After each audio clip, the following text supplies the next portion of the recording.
Eh bien bonjour, j'espère que vous vous portez bien, moi ça va. Intro assez courte, pour une vidéo assez courte également, petite vidéo aujourd'hui. Celle-ci est tirée d'un live qui s'est passé sur la chaîne de l'ami Théodore, pas mal de gens le savent, je suis dans son staff, pour ce qui est de Discord, Twitch, YouTube, etc. Du coup, durant un des lives, on avait organisé un petit happening entre guillemets, qui était une intervention de moi-même entre les différentes participations et anecdotes des gens durant le live, et je devais raconter 3 anecdotes assez courtes. L'une d'entre elles était fausse, donc ça reprend le concept un petit peu connu sur YouTube. Et c'était assez fun, c'était assez cool. Ça a jamais été posté dans ce qui en avait été tiré de ce live là sur YouTube, donc je me permets de l'upload ici. Évidemment, tous les réseaux de ce très cher Théodore sont en description. Il y a également, je tiens à le mettre en avant, au-delà de sa chaîne YouTube, là où se passent ses lives, il y a également le Discord. Je vous invite à suivre et à rejoindre le Discord de l'ami Théodore. Pourquoi? Parce que d'une, vous pourrez également échanger avec moi puisque je suis là-bas. Et c'est surtout là-bas qu'on annonce quand il y aura les futurs lives de Théodore, c'est là-bas qu'on annonce aussi les vidéos. Et on peut échanger avec vous, que ce soit le staff envers vous, etc. Et quand on organise ce genre de petites soirées live avec Théodore, c'est sur le Discord que ça se passe, c'est sur le Discord qu'on trie les gens, qu'on les fait passer, etc. dans le vocal. Donc voilà, je vous invite à, si ce n'est pas déjà le fait, à rejoindre le serveur Discord de Théodore, et voilà. Bon, petite mise à jour. Cette vidéo, elle est au chaud depuis maintenant très longtemps, hein, ça fait quand même pas mal de mois, slash années du coup maintenant, que cette vidéo avait été tournée et qu'elle n'avait pas encore été postée, puisque j'ai commencé ma chaîne et à poster il y a très peu de temps. Entre temps, beaucoup de choses ont changé, beaucoup de choses ont évolué, que ce soit pour moi ou pour Théodore du coup. Donc, pour corriger ce que je viens de dire, vous pouvez bien évidemment toujours rejoindre l'entièreté des réseaux de Théodore qui sont en description. Ça bouge pas, de même pour le Discord, etc., même s'il est plus trop actif, vous pouvez toujours venir papoter un petit peu avec plaisir. Mais la plus grosse nouvelle et le plus gros changement, c'est surtout dans le chemin que prend désormais l'ami Théodore. Comme certains d'entre vous, j'espère l'entièreté d'entre vous l'ont remarqué, ce dernier ne crée plus de contenu YouTube comme à l'époque, il n'est plus là pour du content fit and fun, reportage, sketch, etc. Mais désormais sa DA gravite autour d'un univers qui l'accompagne depuis très longtemps, à savoir la musique. Théodore a donc enfin sorti son premier album, Imad. N'hésitez pas, surtout foncez à aller stream ça sur Spotify, ainsi que les clips qui sont sortis sur YouTube. N'hésitez pas, si vous appréciez Théodore, à aller donner de la force en streamant, en partageant, en likant, hein, tout simplement. Ça reste une grosse prise de risque ce qu'il a fait, étant donné qu'il a supprimé toutes ses vidéos d'antan de sa chaîne YouTube pour entièrement se consacrer. Maintenant, je vous laisse vous faire votre propre avis concernant le contenu en lui-même, à savoir son album. Pour ce faire, il y a évidemment tous les liens en description. Foncez sur Spotify, sur Deezer, sur YouTube. Foncez à aller stream l'album Imad de Théodore qui vient de sortir, allant donner de la force au poteau. Maintenant que tout ça est dit, c'était Oesia, bon visionnage. Petit happening, 3 anecdotes courtes. Laquelle est la fausse? Oh les frères, donc ça c'est le petit happening du live. On aura 3 anecdotes qui vont être très rapides. Il y en a 2 qui sont vraies et une qui est fausse, c'est ça? Exactement. 2 vraies, une fausse, hein. Exactement. Vas-y. Alors, faut savoir que moi, depuis un bon moment, je vis à Lisbonne, au Portugal. Ok. Il y avait une amie à moi qui était venue passer un séjour, etc. Vacances. J'ai visité plein de trucs et tout, très sympa.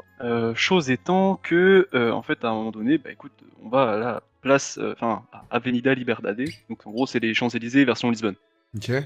Beaucoup de boutiques, très grande avenue, beaucoup de routes, mais tu sais, énormément de grosses boutiques luxueuses, etc.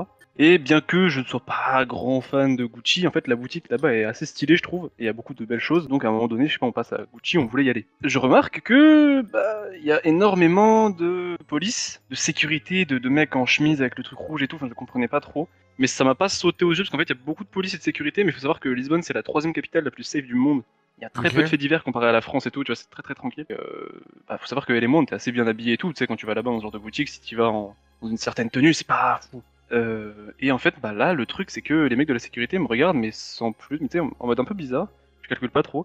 Et il y avait un gars qui m'ouvre et tout, il me fait comprendre que là, c'est pas possible en fait, et que je peux pas rentrer en fait. Et je suis un peu énervé du coup, parce que en fait, premier réflexe c'était je suis pas bien habillé, ou il y a un truc qui va pas sur moi, je me suis fait recal par mon apparence. Et là, ça me plaît pas trop, tu vois. Et je vois que dans le magasin, il y a tous les employés qui sont en bas, il y a les filles en costard, les mecs en costard, et il y a une personne un petit papy qui était un peu en chapeau de cow-boy, la petite chemise à carreaux et tout, voilà, mais sans plus. Et je le vois vraiment mes 2-3 quarts. Je commence à partir et tout, on continue de descendre et tout, je suis là en mode, mais je sais pas pourquoi ils se prennent, mais ouais, bizarre. Ok. Donc j'apprends 1 ou 2 jours après, il y a des gens qui sont sur place, que en fait, cette personne avait littéralement en fait privatiser entre guillemets la boutique le temps de son passage, et la sécurité était légitime, puisqu'il s'agissait de Anthony Hopkins, l'acteur de Hannibal Lecter. Ah. J'étais stupéfait.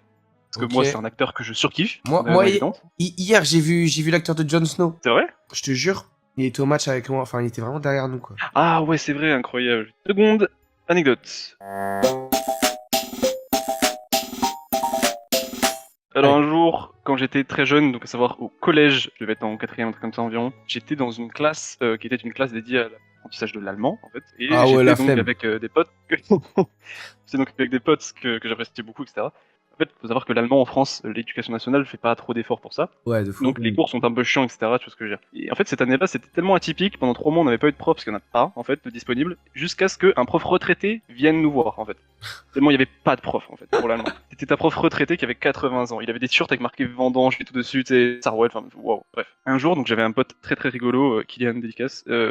Ce pote Ah, il était est très fort, drôle hein. et très saoulé par l'allemand. Très saoulé par l'allemand. Et à un moment donné, là, tu sens, c'est un retraité, pas très à l'aise à la technologie. Le projecteur marche pas trop pour mettre le cours sur le tableau. Il dit, ouais, bon, est-ce qu'il y a vraiment une personne qui sait faire? S'il y a un problème où vous foutez de ma gueule, ça part. Il lève la main, il fait, ouais, moi, monsieur, je sais comment faire. Je peux vous aider, il y a aucun problème. Il se lève, il va vers le PC, il éteint le PC de force, il se bat en courant. Mais- Il éteint le PC de force avec vraiment le bouton power, Oh il se non. taille en courant. Enfin, il voulait se tailler en courant. Mais En il a fait, du 12 coup, ans. on avait, ouais, 13-14 ans. Vraiment, nous, bah, on éclate de rire parce que, bah, il en faut pas grand chose pour te faire rire. À Ouais. l'époque, le prof le rattrape en fait parce que bah tu sais il commence à courir mais il savait même pas trop ce qu'il voulait faire en fait après son espèce d'happening sur le coup. Enfin même nous on n'avait pas trop compris, mais on était mort de rire. En fait il le rattrape, il le goume. Comment Genre ça, il le gomme? c'est vraiment une sanction comme dans les années 30 frère. Comment il a fait? Ah c'était vraiment, il aurait une règle, il aurait pris ses doigts, il aurait fait des coups sur le. Mais là, il les a doigts, fait vraiment. quoi? Ah il l'a vraiment pris, c'était vraiment tu sais il l'a secoué mais un pommier hein, le truc hein. Genre il l'a secoué par tu sais le sweatshirt. Donc tu sais, Ouais. il a vraiment pris, il l'a secoué bien, et vraiment il commençait à être physique bien, tu vois, jusqu'à ce que mon pote se taille, et après il y a eu tout le truc, CPE, tout ça et Ok, tout.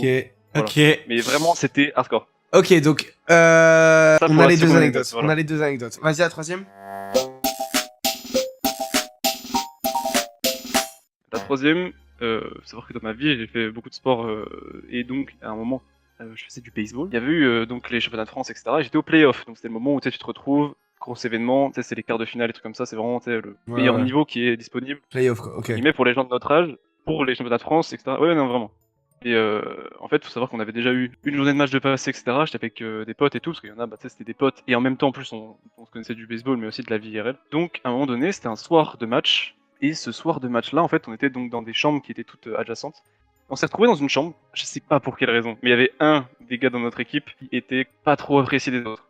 Je pourrais plus exactement dire pourquoi, mais tu sais, niveau social, c'était pas ouf avec cette Ouais, personne-là. vous le bolossiez, quoi. Vous êtes des Bah, bâtards. il y en avait qui étaient un peu en mode bolos avec lui. Moi, j'avais rien de particulier, je m'en foutais un peu, mais il y en avait, ouais.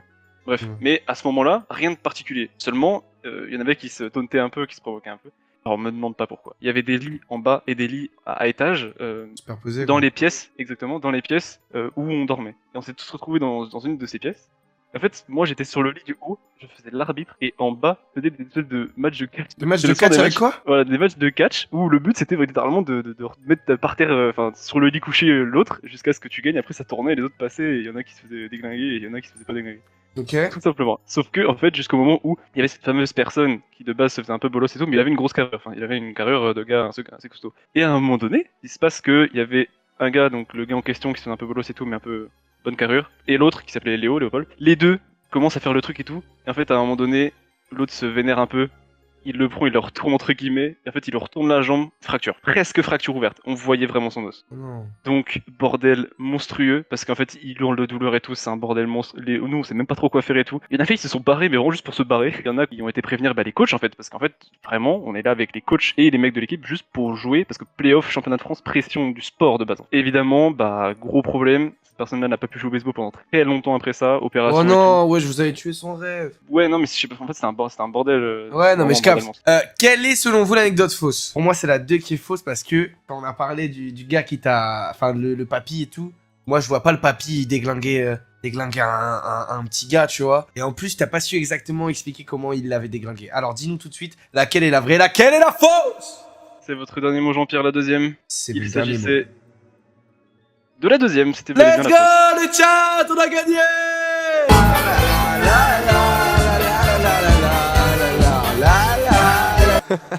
Bien En fait, vu, la deuxième, frérot. L'anecdote a eu lieu entre guillemets, il n'y a jamais eu de violence. Il y a jamais eu de... Ouais, Voilà, le voilà. prophète a Tu vois, j'ai pas été mauvais dans ma strat. Merci à toi, frérot. On amène un autre poteau. Bien sûr, je te laisse faire, je me remute et voilà. Vas-y, Continue frérot. Merci. De bien liver. Merci, Gros frérot. bisous. Bisous. Merci beaucoup d'avoir regardé cette vidéo, j'espère que cette dernière vous aura plu. Elle était au chaud sur mon PC depuis très longtemps, je savais même pas si au final j'allais la sortir ou non, mais je trouve que du coup c'est une bonne occasion pour. N'hésitez pas à aller stream IMAD très très fort sur toutes les plateformes. Pour ma part, mes 3 préférés, je pense que c'est Tokodombi, elle mange énormément, du Menton et à l'agonie, je crois que c'est ça. Elles sont vraiment lourdes, je saurais pas les mettre dans un ordre particulier, mais c'est mes 3 préférés, il me semble. Voilà. Allez, n'hésitez pas à aller regarder ça, allez écouter tout ça, et faites-moi votre retour sur votre petit podium à vous dans les commentaires, c'est intéressant, ouais. Merci encore, et on se retrouve très bientôt pour différentes vidéos, que ce soit encore du Unite, ou d'autres vidéos avec beaucoup plus d'investissement. Il y en a une qui arrive très prochainement à propos d'un fossile d'un certain jeu vidéo. Enfin bref, j'en dirai pas plus, mais je communiquerai incessamment sous peu à ce sujet. D'ici là, portez-vous bien, à très bientôt. Ciao ciao.